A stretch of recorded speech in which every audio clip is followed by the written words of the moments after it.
senhor Luiz Inácio da Silva, vou chamá-lo de ex-presidente. O senhor prefere como?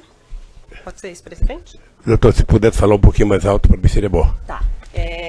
Posso chamá-lo de ex-presidente? Pode. Tá. Então o senhor sabe do que está sendo acusado nesse processo, Não. né? Não sabe? Não sei, gostaria Tá. de pedir se a senhora pudesse me explicar qual é a acusação. Tá.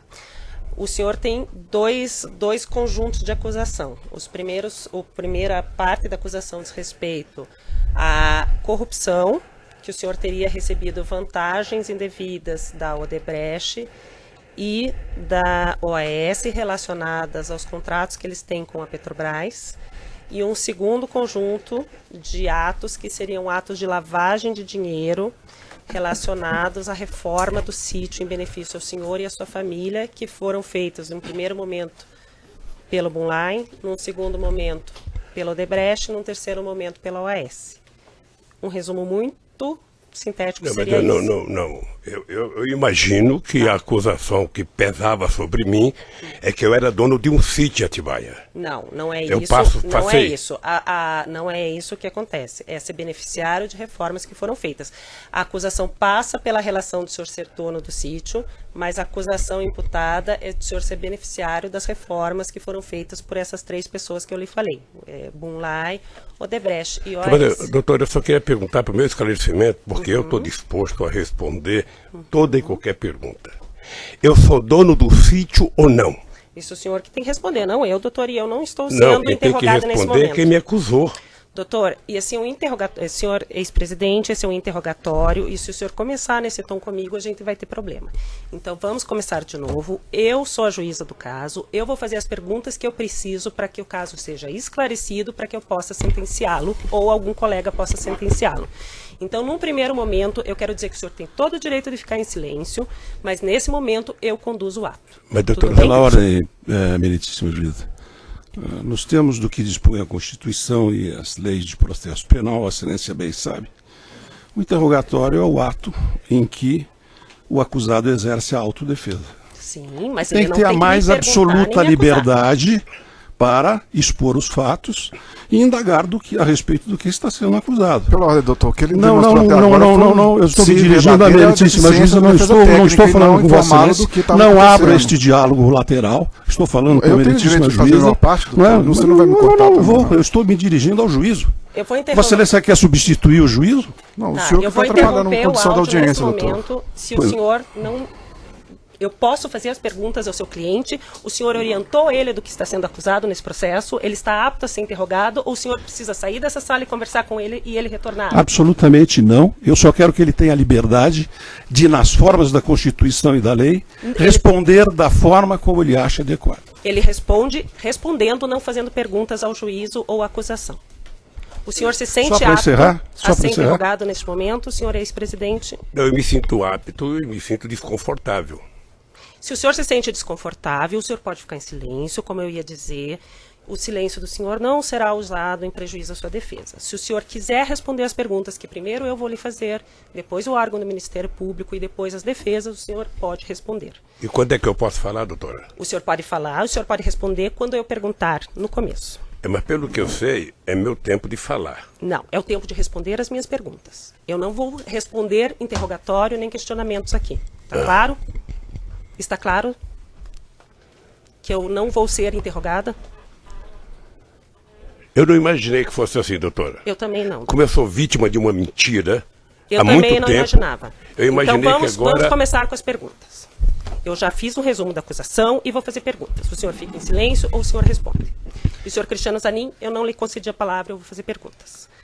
Eu já lhe fiz o resumo do que o senhor está sendo acusado e agora quero lhe perguntar em que momento, primeiro momento que o senhor teve contato com esse sítio de Atibaia. Dia 15 de janeiro de 2011. Tá. O senhor teve contato com esse sítio de Atibaia no 15 de janeiro de 2011, como? Eu tinha deixado a presidência da República, eu estava de férias, e quando foi no dia 12 de janeiro, me falaram que o Jacob Itá tinha comprado um sítio que se eu queria passar um final de semana lá. Eu subi do Guarujá no dia 15 e fui ao sítio do Jacobitá, que na verdade era do filho do Jacobitá. Tá. Foi-lhe informado por quem? O Jacote falou? A dona Marisa? Então, quem falou foi um filho meu por causa de uma briga minha com a dona Marisa. Tá. Daí o senhor foi nesse sítio com quem, nesse primeiro dia 15 de janeiro? Eu fui com o meu pessoal da segurança. Tá. O com a senhor Marisa. e estava o E Fernando, com o a Marisa. Jacó. É. O senhor foi passar um final de semana. Eu não sei se foi no final de semana ou um domingo, não lembro bem. Tá. Quando o senhor chegou lá, o senhor soube que o sítio era do Jacó, já de cara, que era do Fernando? Soube Tá. que era...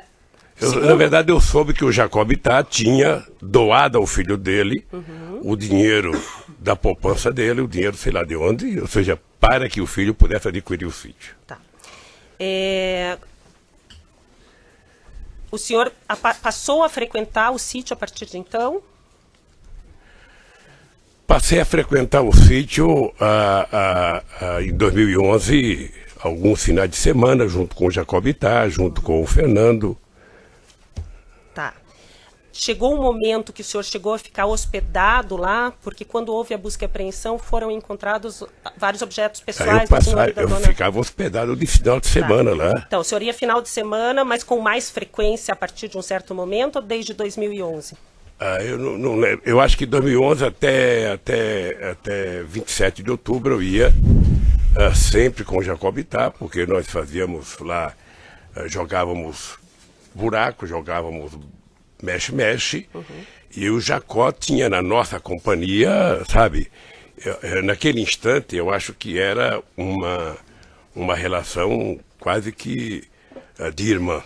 Porque eu conheci o Jacó desde 1975, nós fundamos o PT junto, fomos dirigentes sindical junto, fundamos a CUT junto, fizemos as greves juntos, fomos candidatos juntos, sabe? O Jacobitá, depois de um certo tempo, passou a ter em mim, sabe, quase que a única pessoa em que ele passava final de semana. É que a partir de um certo momento, pelo que consta dos autos e pelo que foi encontrado na busca e apreensão realizada no sítio, a família Bittar deixou de frequentar com tanta frequência, o senhor e a sua família começaram a frequentar mais. Isso chegou a acontecer? Veja, a família Bittar, o Fernando Bittar, em função de ter um filho de 12 anos que preferia ir para o shopping do que para o sítio, não ia, mas o Jacó ia constantemente para o sítio.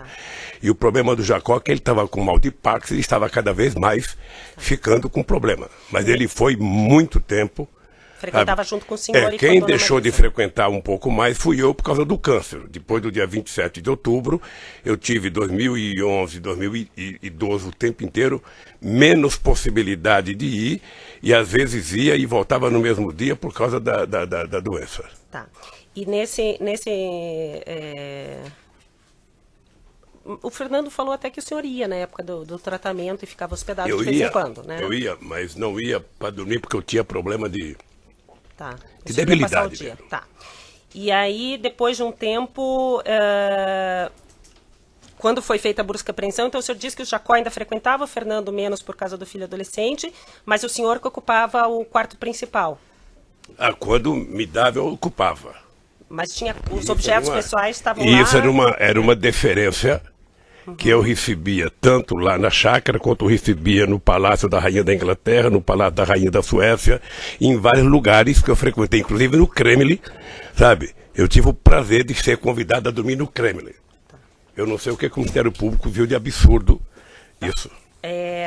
Quando foi narrado aqui por várias testemunhas e por alguns réus, o senhor Fernando Bittar comprou o sítio, foi feito a escritura, ele e o Jonas Suassuna. O senhor sabia que foi feito uma escritura, eles negociaram, uma parte do terreno ficaria com o Jonas, outra parte com o senhor Fernando Bittar? Eu não tinha interesse e nem por que saber disso. Tá. O Quando que, que o o, que, senhor eu- ficou o, que eu, sabendo o que eu disso? sabia era que o terreno era um todo e que o Fernando Bittar não podia comprar todo o terreno, ele comprou uma parte e o Jonas Suassuna comprou a outra parte. É isso que eu sabia. Mas o senhor sabia quando? Quando que o senhor ficou sabendo disso? Depois de algum tempo que estava lá. O senhor já estava usando o sítio, já. já estava frequentando, quer dizer, o sítio? Já. Tá.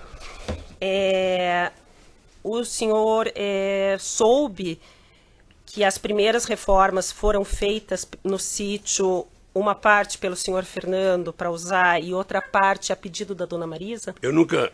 Veja, eu tenho muita dúvida se a dona Marisa pediu para fazer a reforma. Tenho muita dúvida. Como ela não está aqui para se explicar, eu fico com a minha dúvida.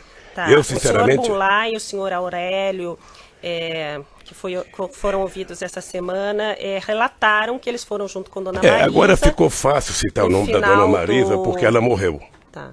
Então agora é muito fácil dizer. Então o senhor não acredita que o senhor Bunlai eu sinceramente não acredito porque ao senhor Aurélio, o senhor Bunlai, eu não acredito porque eu não acredito que a dona Marisa tivesse efetivamente relação para pedir para uma empresa fazer obras. Tá. E também porque não era dela. Tá. Então o senhor acha que o senhor Bunlai, quando fala que foi fazer visita junto com a dona Marisa e com o senhor Aurélio, e o senhor Aurélio também confirma essa visita antes das reformas, o senhor acha que eles estão mentindo? Eu não estou dizendo que eles estão mentindo, eu estou dizendo que eu não acredito que a dona Marisa fosse pedir. Então por que ela teria ido visitar esse sítio com o Fernando, com o Bunlai e com o senhor sabe?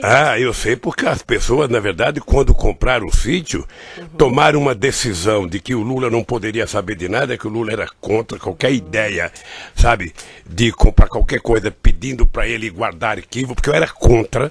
No meu mandato presidencial eu era contra. Primeiro discuti instituto, discuti acervo, antes que eu deixasse a presidenta da República no dia 31 de dezembro de 2010. Sabe? Então, os companheiros também não tinham que me dar explicação. Tá. Mas então, eles fizeram... O senhor não soube e duvida que a dona Marisa tenha falado com o senhor Bunlai pedindo para reformar alguma coisa no sítio? Eu sinceramente duvido. Tá. Eu sinceramente duvido. O senhor soube que as primeiras pessoas que fizeram a obra, o senhor Ignes, as primeiras pessoas que estavam lá foram retiradas a pedido da senhora Marisa, do senhor Fernando, do senhor Aurélio? O que eu sei das reformas, na verdade, foi depois da imprensa. Tá. A senhora sabe do contato que dona Marisa tinha com pessoas da Odebrecht, com a direção da Odebrecht, para ter pedido para a Odebrecht assumir essa reforma? É isso que eu estou tentando dizer. A Marisa não tinha, no meu conhecimento, nenhuma relação com a Odebrecht. Tá. Mas nem em eventos sociais ela não tinha contato com o senhor Emílio, com o senhor Marcelo?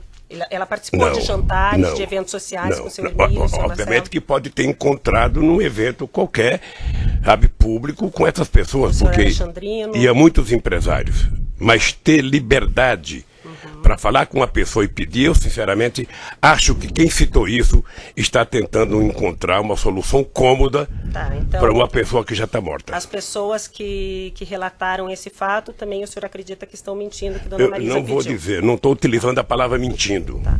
Eu só estou dizendo que não acredito que a dona Marisa tenha pedido. Tá.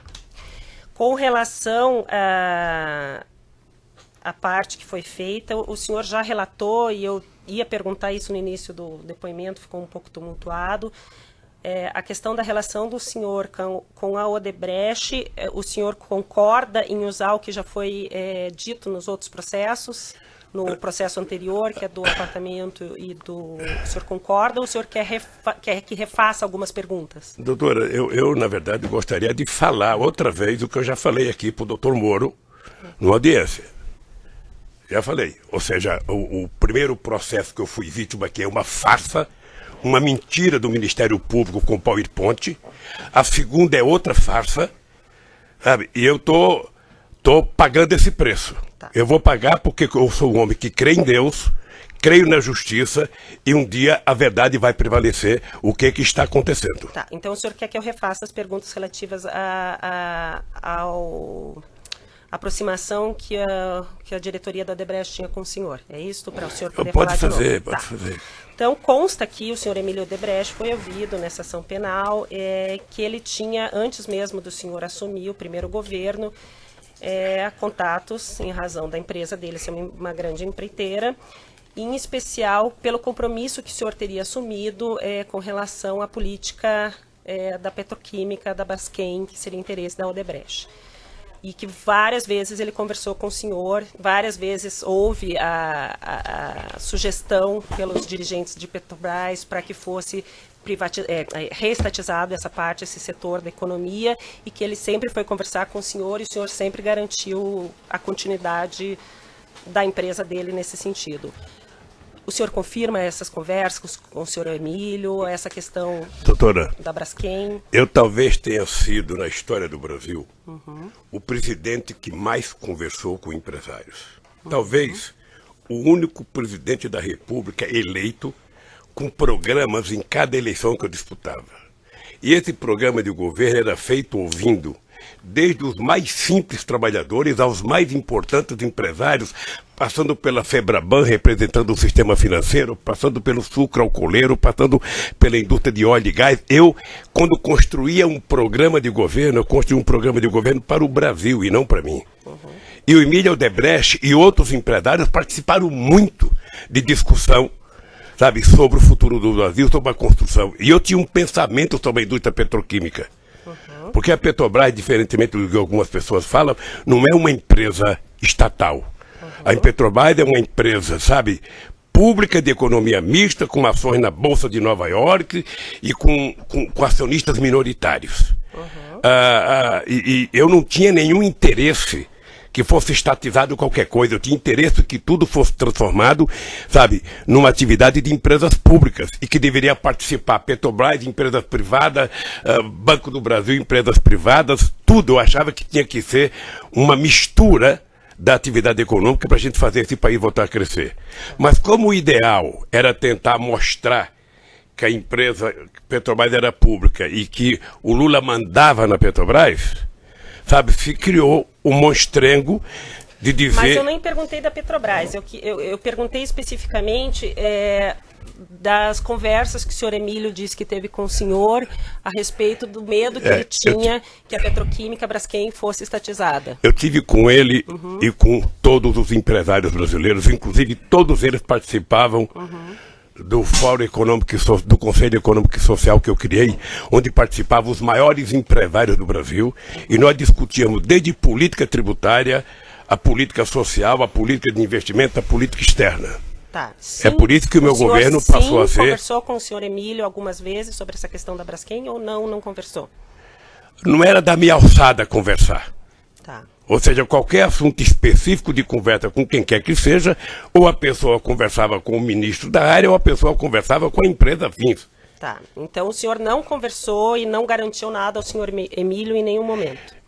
Veja, primeiro eu poderia garantir qual era a intenção do governo. A intenção do governo era ter o Brasil como um país, sabe, de uma indústria química poderosa.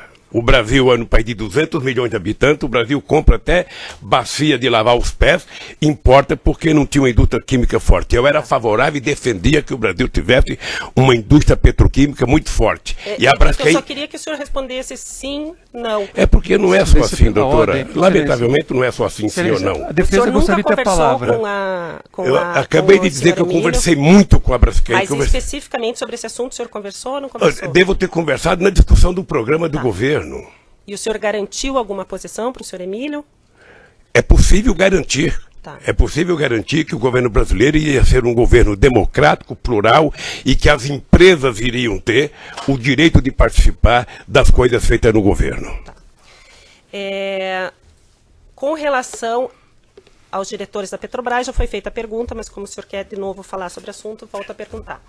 Qual a participação? O senhor escolheu os presidentes da Petrobras que foram presidentes durante os seus 2 mandatos? Essa é uma das grandes mentiras. Se o Ministério Público tivesse tido interesse, ele teria percebido que antes do Lula virar presidente da República, quem escolhia os diretores da Petrobras era exatamente o presidente da República do Brasil. E que para evitar que o Lula fizesse isso, aí já vem a maldade política, teve um decreto-lei estabelecido em 2002, sabe, tirando da presidenta da República o direito de indicar. Tá? Então, quem passou a ser O indicador era efetivamente o Conselho de Administração da Petrobras, que era plural, que tinha empresários privados, grandes, pequenos, sabe, médio, que tinha acionista minoritário. Qual era o papel do presidente da República? Eu não sei se as pessoas estão acompanhando a montagem do governo agora atual. Né? Quem é que está sendo colocado? Dá essa impressão de que não tem ninguém político. Mas com raríssimas exceções, todo mundo ali é político. Então o que eu fazia? Eu fui eleito com uma base que me apoiou na campanha. Eu designei, sabe, o ministro-chefe da Casa Civil, que é o responsável por isso, particular com os líderes dos partidos que me apoiavam, a montagem do segundo escalão do governo, porque eu tinha indicado o primeiro escalão. Tá, no caso era o senhor José Dirceu. Como é que funciona? Como é que funciona? Se reúne as lideranças dos partidos, os líderes de cada bancada, sei lá se o presidente do partido, porque eu não participo, e eles indicam um nome para que o presidente da República coloque à disposição, primeiro do gabinete, manda para a Casa Civil, que vai para o gabinete institucional. O gabinete institucional faz uma investigação, sabe, se tem prontuário, se tem denúncia, se tem qualquer coisa que não signifique boa conduta. Quando isso chega, devolve-se à presidência da República, o presidente da República encaminha isso ao Conselho da Petrobras. E o Conselho da Petrobras é quem tem a autonomia e a autoridade, segundo o decreto, de indicar as pessoas. Quando as pessoas foram indicadas, eu disse no depoimento, não houve uma denúncia, sabe, nem da imprensa, nem da Polícia Federal, nem do Ministério Público, nem do Sindicato de Trabalhadores, nem dos funcionários, ou seja, eles foram aprovados, inclusive, em depoimento de pessoas do Conselho, por unanimidade. Tá. Então, o senhor fez indicações com base em orientações da base partidária que lhe dava sustento. Pela ordem, é isso? Excelência, pela ordem, não foi dito. Foi dito que a indicação era feita pelo Conselho. Foi isso que o depoente acabou de afirmar. Mas não foi a presidência que falou para o Conselho eu enviei o nome. Ele enviou um nome. Encaminhamento. A gente não fala. Encaminhamento da presidência. A gente não interfere no Conselho. Tá. Mas o senhor encaminhava 10 nomes para eles escolherem ou o senhor encaminhava um nome e eles aprovavam ou reprovavam? Não, mas você indicava o nome que tinha vindo para você indicar. Tá. Eu não inventava então nome. Então é isso que eu estou falando. O senhor recebia o nome da sua base de apoio, mas o senhor está falando inclusive da presidência? O Dutra, Gabriele, era a base de apoio? O presidente foi da indicação minha, o presidente da Petrobras. Tá. Tanto o Zé Eduardo Dutra quanto o Zé Eduardo, o Zé Sérgio Gabriele. Tá, isso foi... O senhor passou o nome, então, ou indicou o nome para o Conselho da Petrobras, e o Conselho aprovou. É isto? E até então não tinha nenhum indicativo que nenhuma dessas pessoas tinha qualquer problema. Nenhuma. E eram todos concursados de mais de 30 anos de empresa. De empresa, tá. A mesma coisa ocorria com as diretorias. A mesma coisa que a diretoria. Mas o senhor sabia, até então, que cada diretoria era indicada por um partido? Era indicado por um conjunto de forças políticas que tinha me ajudado a ganhar, como é hoje. Tá, não estou falando que isso é errado, mas o senhor sabia, então, que, por exemplo, o Paulo Roberto Costa era indicação do PP, sabia que o Cerveró e depois o Zelada era do PMDB. Do PP e de outras forças políticas. Isso já está no meu depoimento. Tá. O senhor pediu para falar de novo. É que ele falou forças políticas, Excelência, não um partido. Mas eu estou perguntando do partido, por isso que eu estou perguntando. Ele sabia que tem era várias partido? Forças políticas que indicam. Tá, não era PP, PMDB e PP exatamente como ficou... é hoje. Tá. O senhor...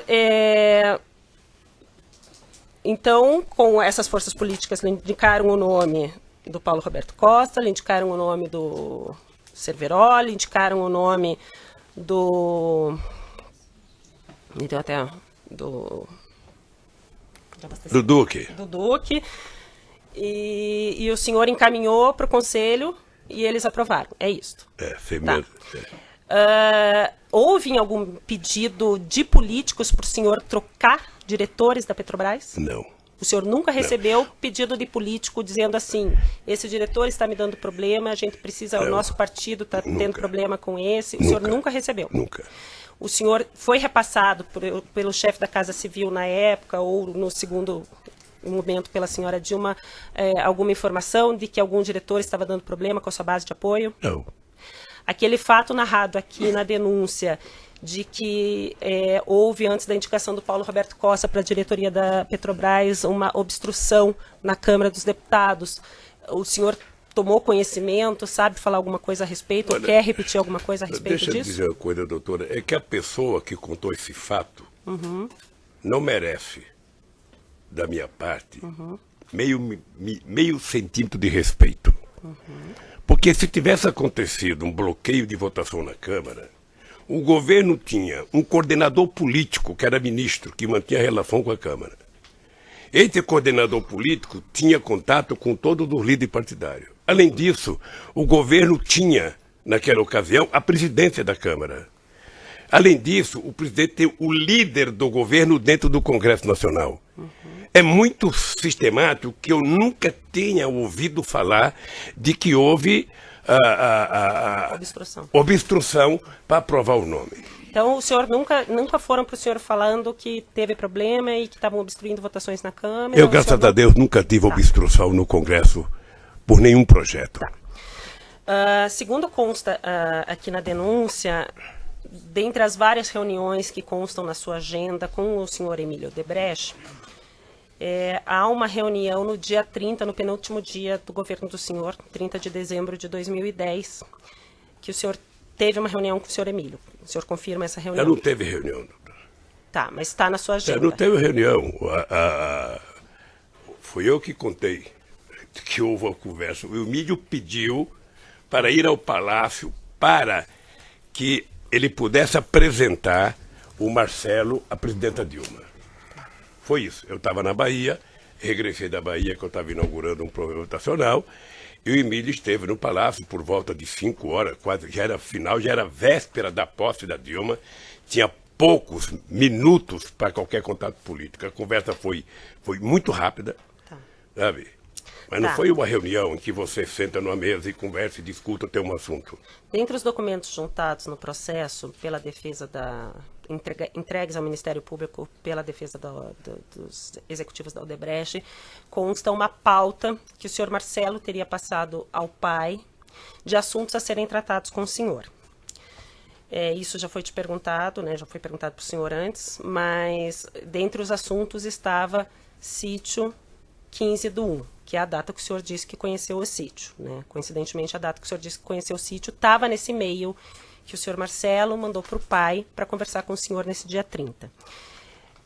O senhor Emílio, ouvido aqui em juízo, diz que mencionou ao senhor, ao final da reunião, que o sítio estaria pronto no dia 15 e que o senhor não esboçou nenhuma reação. Porque eu não sabia, doutora. Tá, mas o senhor se recorda do senhor Emílio ter falado Eu na verdade, não lembro. Eu vi o Emílio no depoimento, vi até pela televisão, o Emílio dizendo, dando um sorrisinho sarcástico, de que, olha, eu até lembrei e falei com o presidente, o sítio está pronto, ele não me respondeu nada, eu pressuponho que ele conhecia. Ele poderia ter pressuposto que eu não conhecia. Porque se eu conhecesse, eu ia dar um abraço nele, obrigado, doutor Emílio, que maravilha que o senhor fez. Então, o senhor não se recorda disso? Eu não me recordo dele ter falado. E também, se tivesse falado, para mim não significava nada, porque eu até então era analfabeto de sítio. Tá. Segundo os dados... Quantos minutos que está? 28? Ainda dá mais um pouquinho. Segundo os dados do processo, a Odebrecht fez uma reforma no sítio em que teria gasto R$700 mil. Ninguém, naquela época, nem comentou com o senhor a respeito dessa reforma? Não? Não, porque quando eu conheci o sítio, ou seja, o sítio já não tinha reforma, o sítio estava pronto. Tá. Os executivos da Odebrecht, o senhor Alexandrino e outras pessoas falaram que existia na época uma conta junto com o PT de propinas que eram recolhidas nos contratos públicos celebrados da empreiteira com o governo, ou estatais, ou direto. O senhor, em algum momento, teve conhecimento disso enquanto o senhor era presidente ou após a presidência? Na verdade, doutora, essa é a senha que foi criada no PowerPoint. É por isso que hoje eu vejo as pessoas falar, não, porque foi do Caixa Geral, qualquer coisa é um Caixa Geral, qualquer... Quer dizer, é que se construiu uma mentira, eu não sei se do empresário, de quem quer que seja, e passa a tentar jogar nas costas do PT, sabe, a responsabilidade por tudo o que aconteceu nesse país. A única coisa que eu tenho a tranquilidade é dizer que eu não sei quanto custou, quanto gastou, quem fez, por que fez e o que fez. Tá? Quem pode dizer isso é quem é o dono do sítio. Tá, eu vou interromper o áudio.